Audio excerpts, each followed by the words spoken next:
नमस्कार दोस्तों, BNA network के यूट्यूब चैनल पर आपका स्वागत है। मैं हूं कुलभूषण। बात करूंगा आज अरविंद केजरीवाल की, जो कि इतने बौखला गए हैं कि प्रधानमंत्री नरेंद्र मोदी को देश के इतिहास का सबसे भ्रष्ट प्रधानमंत्री बता रहे हैं। सबसे कम पढ़ा लिखा हुआ प्रधानमंत्री बता रहे हैं और ये भाषण उन्होंने दिल्ली विधानसभा बजट सत्र में दिया है, जो कि ऑन रिकॉर्ड है।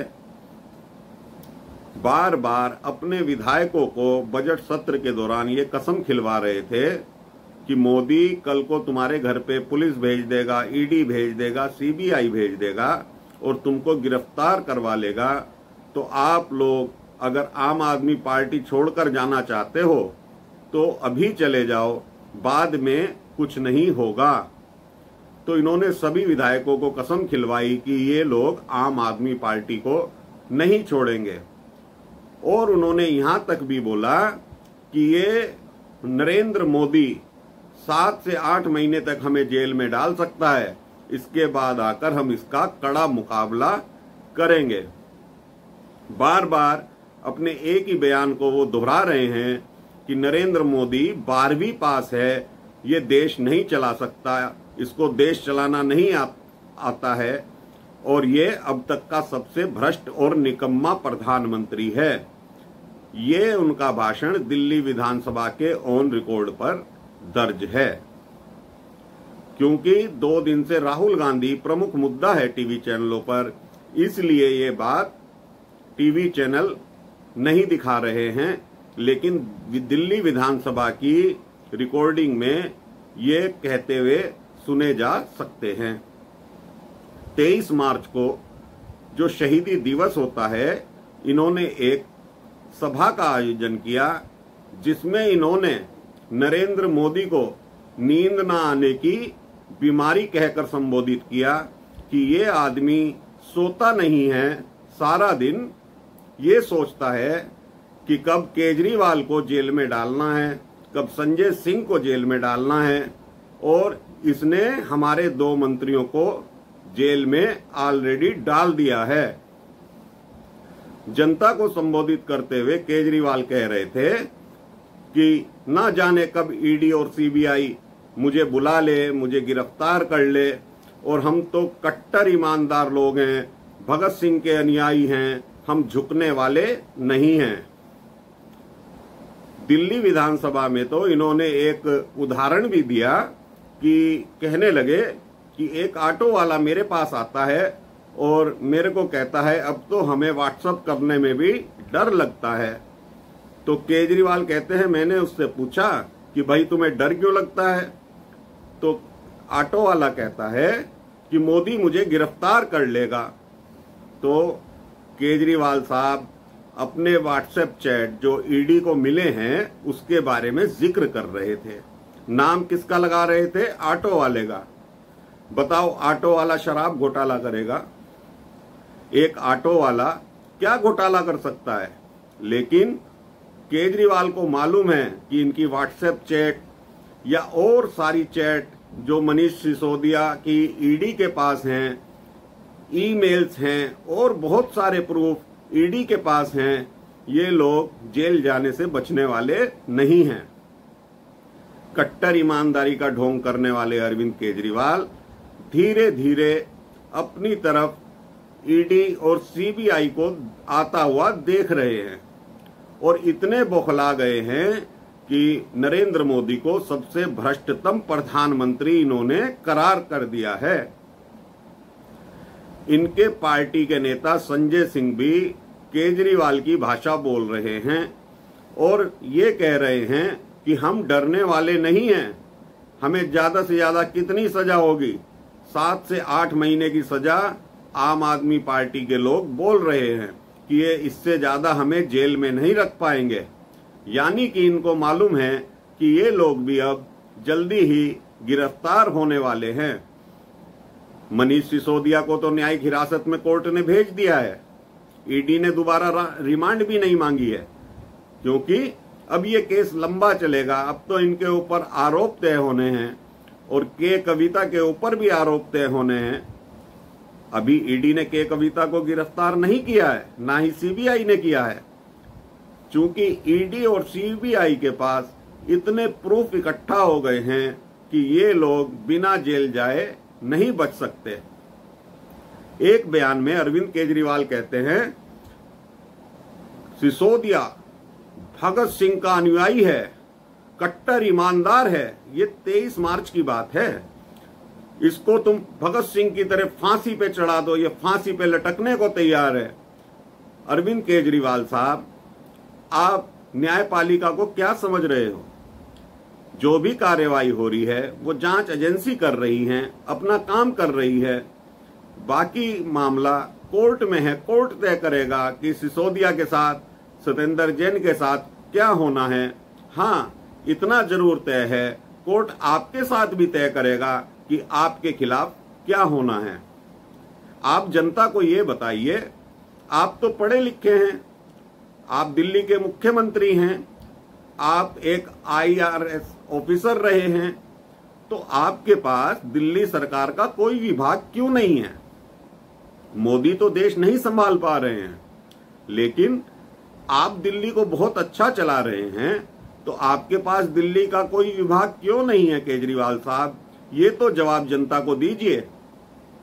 इतने दिनों से मनीष सिसोदिया, सत्येंद्र जैन जेल में हैं, आपने अपने पास कोई विभाग क्यों नहीं रखा? हर विभाग में आपका घोटाला चलता आ रहा है और थोड़े दिनों के बाद आपके सारे मंत्री जेल जाने वाले हैं, क्योंकि धीरे धीरे सीबीआई सबकी जांच कर रही है। ये तो तय हो गया है, लीकर स्कैम में, शराब घोटाले में आपकी गिरफ्तारी शीघ्र अतिशीघ्र होने वाली है। इसीलिए आप इतने बौखला गए हैं। हद तो जब हो गई जब आप कांग्रेस को पानी पी पी कर कोसते थे, लेकिन 2 दिन से आपके सुर बदल गए हैं। अब कह रहे हैं विपक्षी एकता बहुत जरूरी है, नहीं तो मोदी हमें खा जाएगा। मोदी तो आपको नहीं खाएगा, लेकिन आपका भ्रष्टाचार ही आपको खाएगा, ये तय मानकर चलिए। जनता सब कुछ जानती है, सब कुछ देख रही है। कब तक आप फ्री पानी, फ्री बिजली के भरोसे बार बार सत्ता में आओगे? जनता का पैसा आप लोग लूट रहे हो, किसकी बदौलत? बिना पोर्टफोलियो के आप मुख्यमंत्री बने हुए हो, किसकी बदौलत? जनता की बदौलत। और यही जनता आपको एक दिन गद्दी से उतार देगी। मोदी आपको नहीं खाएगा, ये भी पक्की बात है। हाँ, ईडी और सीबीआई की कार्रवाई आपके ऊपर होने ही वाली है। सिसोदिया ने इतना बड़ा कोई क्राइम नहीं करा कि उसे फांसी पे लटकाया जाए। आप ये बोलते कि कोर्ट अपना काम करेगी, कोर्ट न्याय करेगी, इतना तक चलता है। लेकिन आप इतने बौखला गए कि सिसोदिया को मोदी फांसी पे लटका देगा। मोदी कौन होते हैं? मोदी इस देश के शासक हैं, प्रधानमंत्री हैं। आप अपने आप को कभी उनका छोटा भाई बताते हो, उनको बड़ा भाई बताते हो, लेकिन 2 दिन से आपकी भाषा जो चल रही है आपको मालूम पड़ गया है। जब राहुल गांधी के ऊपर कार्रवाई हो सकती है तो आपके ऊपर क्यों नहीं होगी? शीघ्र अतिशीघ्र होगी। चाहे संजय सिंह हो, चाहे अरविंद केजरीवाल हो, ये दोनों अब एक ही भाषा बोल रहे हैं कि अगर हम जेल चले गए तो मोदी हमारा कुछ नहीं बिगाड़ पाएगा, हम 7-8 महीने में छूटकर बाहर आ जाएंगे। उन्होंने एक एक विधायक को कसम खिलवाई, अगर तुम्हें मोदी जेल भेज देता है तो तुम्हारे लिए वकील मैं करूंगा। यानी सरकारी खर्चे से ये लोग वकील भी करेंगे, पहले घोटाला करेंगे, फिर जनता के पैसों से ही वकील भी करेंगे। तो ये तो इनका हाल है। इनकी नौटंकी रुकने वाली नहीं है, चलती ही रहेगी, चलती ही रहेगी। बार बार एक ही बात कह रहे हैं। जब से राहुल गांधी की सदस्यता खत्म हुई है कि सारे विपक्षी दल एक हो जाओ, हद तो जब हो गई जब ये कह रहे थे कि एक ऑटो वाला इनके पास आया और ये कहता है कि मोदी हमें जेल भेज देगा अगर हम व्हाट्सएप चलाएंगे। अब आप ये बताइए कि ऑटो वाला अगर व्हाट्सएप चलाता है तो क्या मोदी उसको जेल भेज देगा? लेकिन ये लोग ऐसी ऐसी बातें कर रहे हैं, अब इनके बारे में मैं कुछ बोलना नहीं चाहता हूं। आप दर्शक सब समझदार हैं, आप ही तय करिए कि ये अरविंद केजरीवाल अगर एक मुख्यमंत्री होकर, दिल्ली जबकि पूरा प्रदेश नहीं है, पूर्ण राज्य का दर्जा प्राप्त नहीं है, एक छोटा सा राज्य है, उसका मुख्यमंत्री होकर इतनी अनाप शनाप बातें की जा रही हैं प्रधानमंत्री मोदी के बारे में। ये तो आपको तय करना है कि मोदी क्या काम कर रहे हैं और लोग, विपक्षी दल जो भी हैं, वो मोदी के लिए क्या क्या बोल रहे हैं। बार बार एक ही बात कि मोदी बीमार है, सारा दिन यही सोचता है कि हमें जेल में डालेगा, कुछ काम नहीं करता है। आप संबोधन तो बढ़िया रखिए, आप जी तो लगाकर बोलिए, लेकिन नहीं, अब ये इतने निचले स्तर की भाषा पर आ गए हैं कि अब सुनने का भी मन नहीं करता है। ये लोग जब चुनकर आए थे तो इन्होंने दिल्ली के लिए बहुत लंबे लंबे बड़े बड़े वादे किए थे और ये कहा था कि मैं कभी कांग्रेस से समर्थन नहीं लूंगा और ना ही कांग्रेस को समर्थन दूंगा। लेकिन शुरू में 49 दिन की सरकार में इस व्यक्ति ने कांग्रेस से समर्थन लेकर सरकार बनाई थी।